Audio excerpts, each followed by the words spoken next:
Okay, David, let's move to Scotland and Nicola Sturgeon. News. We've actually got news from Scotland. Something new has happened in Scotland. There's been a rebellion, a genuine backbench rebellion in the SNP. This has never really happened before. We didn't know what one would look like. In fact, we wondered what it would take.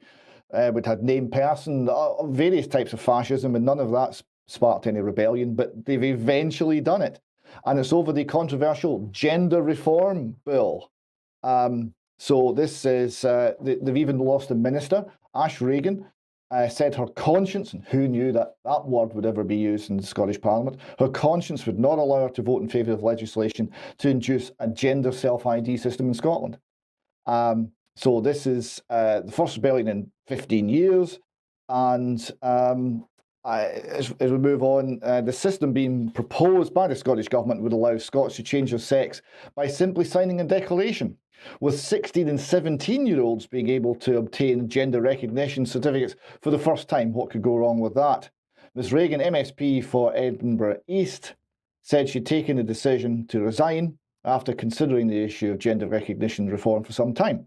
Quote, "I have concluded that my conscience will not allow me to vote with the government," she said in a resignation letter issued 35 minutes before the debate was due to begin. Consequently, continuing quote, "Consequently, I am writing to resign my position in the Scottish Government as Minister for Community Safety."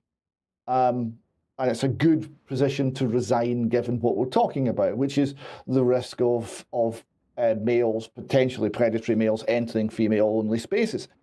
The Telegraph continues, Nationalist MSPs to vote against the bill were Stephen O'Callaghan, Fergus Ewan, Kenneth Gibson, Ruth Maguire, John Mason, Michelle Thompson, Miss Regan, and 2 abstained, Annabel Ewing and Jim Fairley. I would also point out that 2 Conservatives voted in favour.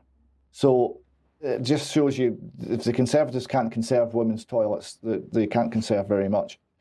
The Telegraph continues, Maggie Chapman, Green MSP, strongly backs the reforms, and she suggested there would be a stepping stone to allowing children under 16 to legally change their sex. Quote, "I am determined that appropriate gender recognition for under 16s and non-binary people will be part of our shared future," she said. And if you think that sounds creepy and Orwellian, that's because it is. Ms Sturgeon accused Ms Regan of failing to raise her concerns with her. Or the minister in charge of the legislation.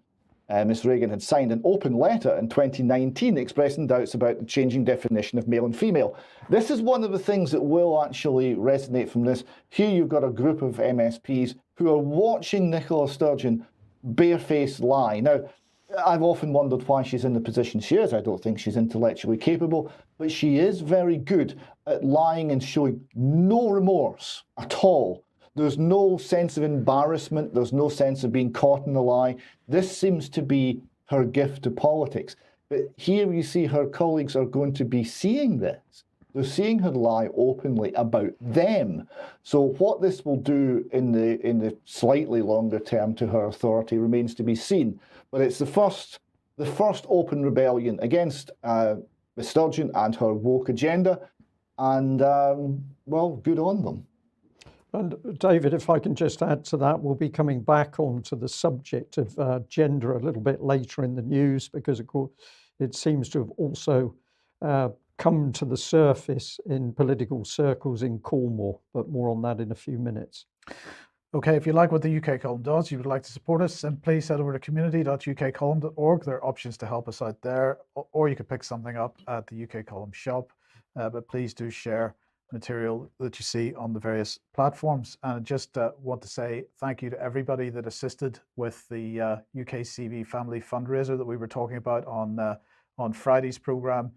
In fact, the figure is now very, very close to the £5,000 goal. I think they've got a few £100s to go at this point. So thank you very much for the response over the weekend.